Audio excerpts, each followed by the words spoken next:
This is a production of WKNO Memphis. Production funding for Behind the Headlines is made possible in part by the WKNO Production Fund, the WKNO Endowment Fund, and by viewers like you. Thank you. A look at the negotiations between Shelby County Schools and the suburbs tonight on Behind the Headlines.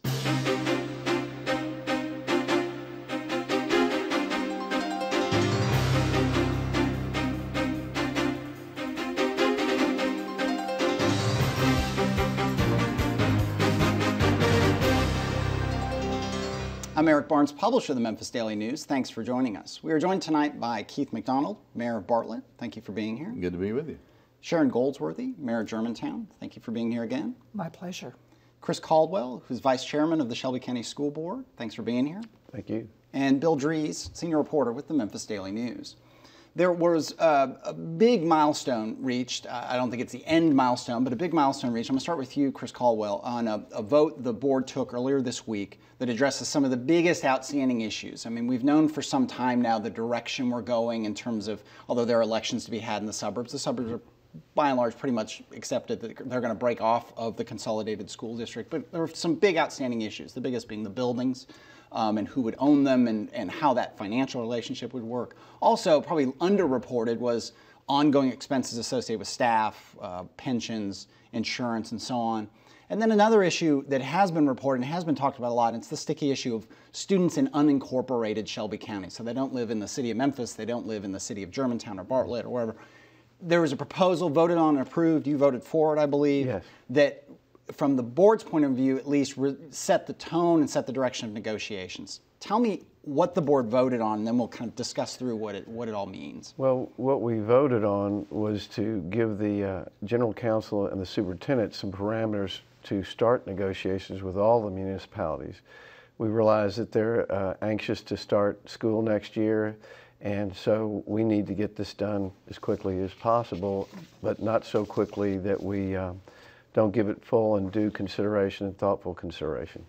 And so you voted to begin discussions of 40-year leases with the various municipal school boards for the buildings. In exchange, we don't have to get too nitty-gritty here, but that financial relationship of those building leases would help cover ongoing pension and insurance expenses with teachers, I believe. Is that correct? Yes, it's teachers, actually all district employees that have benefits after they retire. So there were some in many cases, for instance, in Bartlett, all the schools that are in Bartlett that are sort of known as the Bartlett schools would go to the Bartlett School District. But certainly maybe the biggest news story that came out of it, and I'll switch to you, Mayor Goldsworthy, was that 3 of the 8 schools in Germantown, Shelby County Schools voted, the school board, the Unified School District, however we want to refer to them, voted to retain control of those, saying that, well, in those 3 schools, over 50%, I think they say some 65% of the students are not really from Germantown, they're from unincorporated Shelby County. This was, I think, not something you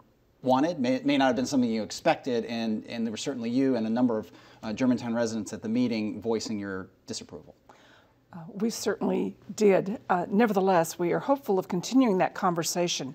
It really goes back to the consultant's report that we embraced in, I think, January of 2012. From the very beginning, we had proceeded with the hope that we would be allowed as a city school district to continue to educate those children in all 8 of the Germantown schools, or the schools located within Germantown. And at virtually all of the schools, there are some children who come from the unincorporated areas. But at 3 of the schools, actually 4, there's a substantial number. In particular, what the Shelby County School Board did in embracing its recommendation from the superintendent was to continue to operate what we call the 3 G schools: Germantown High School, Germantown Middle, and Germantown Elementary School. Obviously, those are schools that are well embedded within our community and have always enjoyed a lot of community support, and it was our hope that they would be included along with others at which the majority of students are from Germantown, or also represent some kids from Collierville. Okay, and there are many, many questions I want to come back to you. I want to get Mayor McDonald in and just get your reaction to the vote, and then we'll come down and get more detail on that. Your you were not affected that way. Bartlett was not, and David Reeves, who's a school board member for the County School Board, as he said, you know, he was frustrated on behalf of Germantown. He felt Germantown's pain. I'm not quoting him. I'm not even paraphrasing him, but he said, you know, he understood their frustration, but that, as he said, up north in Bartlett, we quite like this deal. Do you like this deal? Well, we were surprised the other way. I'd been saying for months that the possibility existed that a couple of our schools might not be included for that very reason, that if they did not allow us to keep schools that had non-Bartlett kids in it, that there were a couple of schools they might use. And so as it turned out, there were schools around our perimeters that those children could go to. And so they instead allowed us to have all 11 buildings, which I've said all along, we could operate either with 9 or 11, it just, you know, just whichever way. We were ready to have our own schools and move forward. Right. And so the idea of a 40-year lease, that is, you know, I don't mean to negotiate the fine points of that lease, but that idea is good with you. Well, we had originally expected it to be a 99. I'm not sure. Sure. What I'd heard was that if it was going to be a city negotiation, it'd be 40 years. If it was a school board negotiation, it would be 99. So I'm going to have to get some clarification on that. School boards are about to be elected, so it may be that we're able to switch from a 40 to a 99. Yeah. We'll have to have that discussion as we move ahead. Okay. And Bill? What's the distinction between a city negotiation and a school board negotiation, Mayor? Well, it has to do something, I think, with the state law that the city can't negotiate. I mean, I think ultimately it's supposed to be between LEA and LEA, and because that LEA doesn't exist yet, there is some accommodation for the city to have some kind of a lease agreement, but it could be no more than 40 years. So that's what they're working off of, because that's all we have technically right now. But I think hopefully that can be switched over once our LEA is elected, our local school board is elected, and then hopefully we can change that to a 99-year, and that negotiation can then go between school board to school board. Chris, Superintendent Hobson has said pretty much that this is at least going to start out with school board to school board. How do you feel about a switch to 99-year versus 40 years at the outset of this?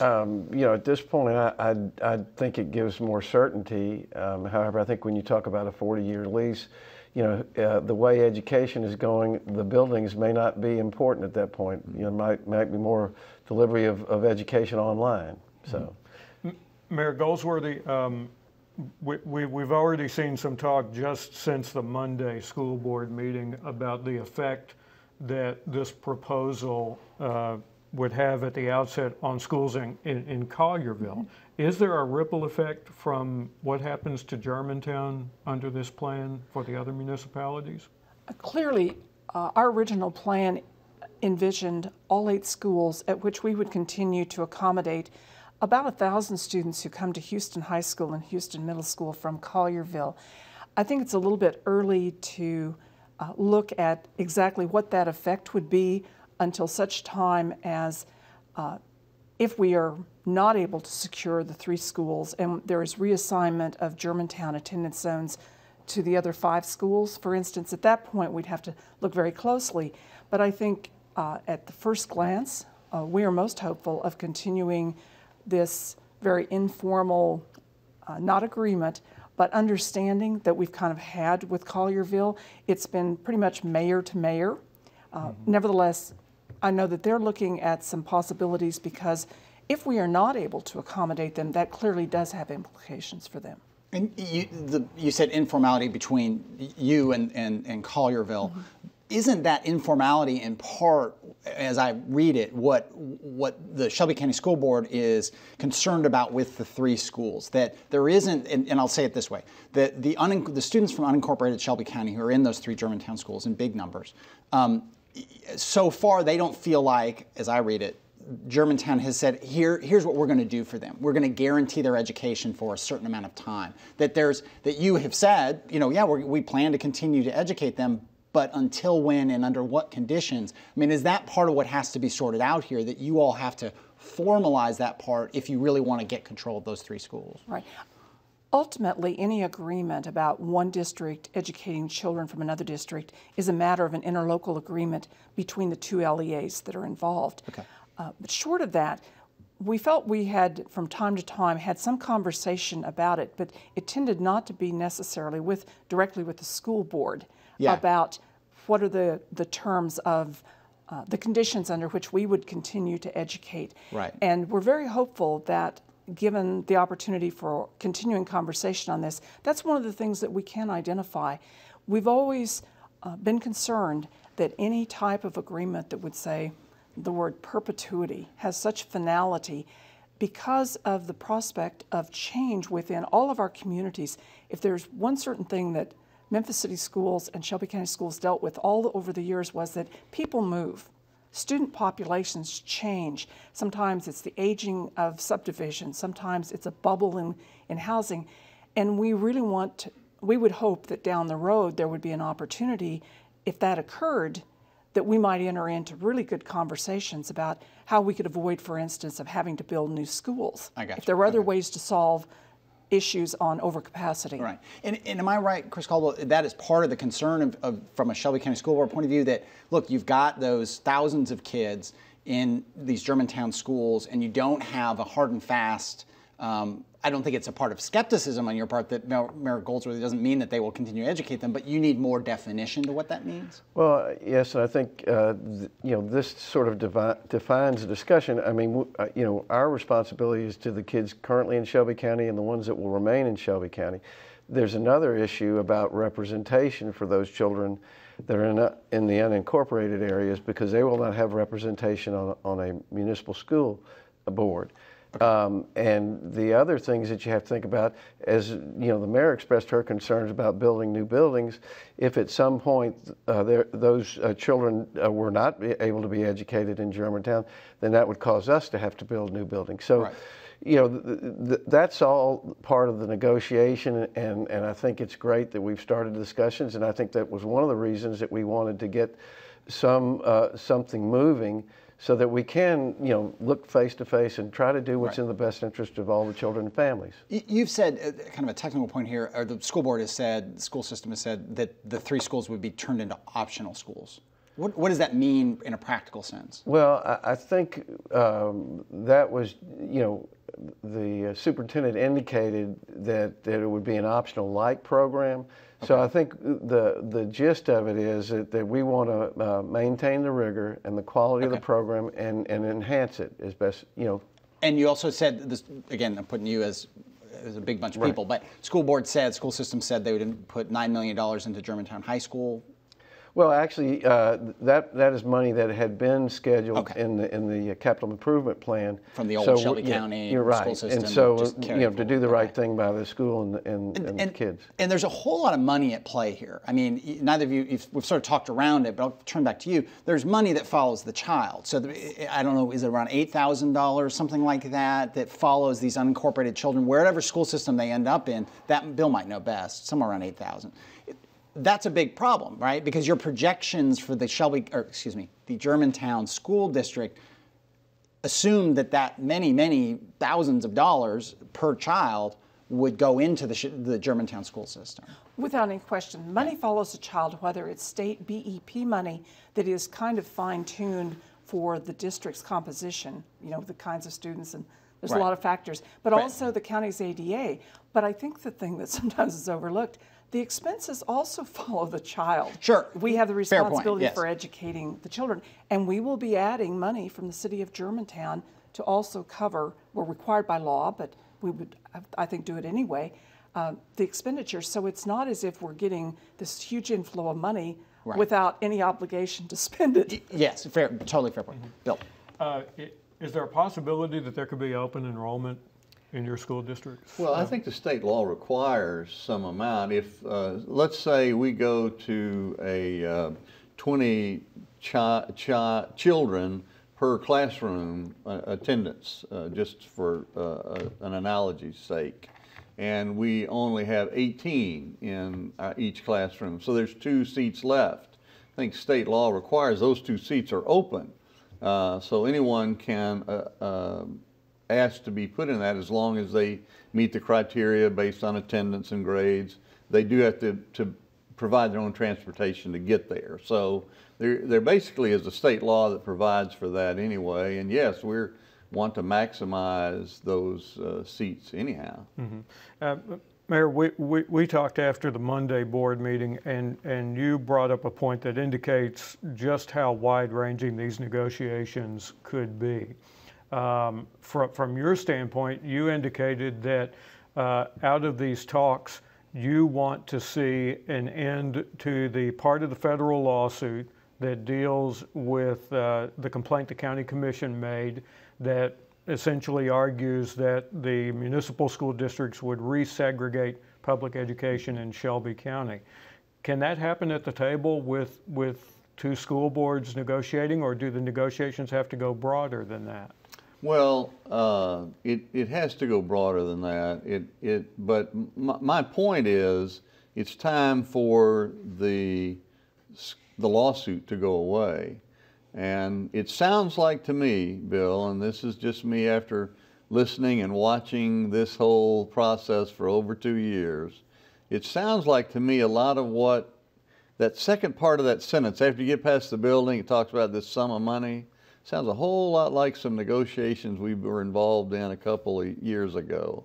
So it sounds like something the county commission was talking about. So it's just, you know, when something sounds and feels and smells like something, it probably is something. Mm-hmm. So I think it's all tied together, and we'll see when we get there. But my point is, let's get the lawsuit to go away. And if they're asking for some additional funds, then I want the lawsuit to go away. Okay. Chris, are they connected as far as you're concerned? Well, I think they're connected in the aspect that, as Mayor Goldsworthy alluded, you know, that expenses follow the child as well as the revenue. But not all of the expenses follow the child. And there's certain overhead and some of the things that we mentioned about, you know, OPEB liability, which is the retiree benefits, the people that have worked in those schools and worked in those communities, and they're entitled to certain retiree benefits and health care. So those don't go away. Like any big organization, you know, if you have a lower number of students, then you have to downsize. So that can't be done immediately. So there are some things that I think are justifiable to, you know, as we advocate for our kids, that we make sure that the resources are available to do the best we can for those children. The other thing that I would remind everybody is that, and because I just went to a school finance module from TSBA, that the BEP formula is not a spending formula. It's merely a funding formula. And if you look into that, the staffing ratios that they use are really not sufficient to provide the quality of education that all of us would like to provide for our kids. So we have to be mindful that we're doing everything we can in the best interest of the students of Shelby County Schools, and at the same time, we don't want to do anything that would harm any of the children in the municipalities, because these are all Shelby County children, and we need to work in their best interest. Okay. When Superintendent Hobson and the school systems attorney Valerie Speakman sit down at the table, though, with these municipal school districts, can they work out a deal to end the federal lawsuit? Well, I think that's interesting, because we're not parties to the lawsuit other than observers. So you know, I think that's a question better directed to the county commission, because I don't know that we're going to, even if we said. In fact, I think some board members have indicated that they would like to see it go away. So I don't know that what we want, can happen. You're smiling and shaking your head a little bit. My recollection is different. I believe their attorneys have been at the seat in that lawsuit since the beginning. So I think we need to do some more research on that question. I think they've been there as observers. I don't think so. Well, you know.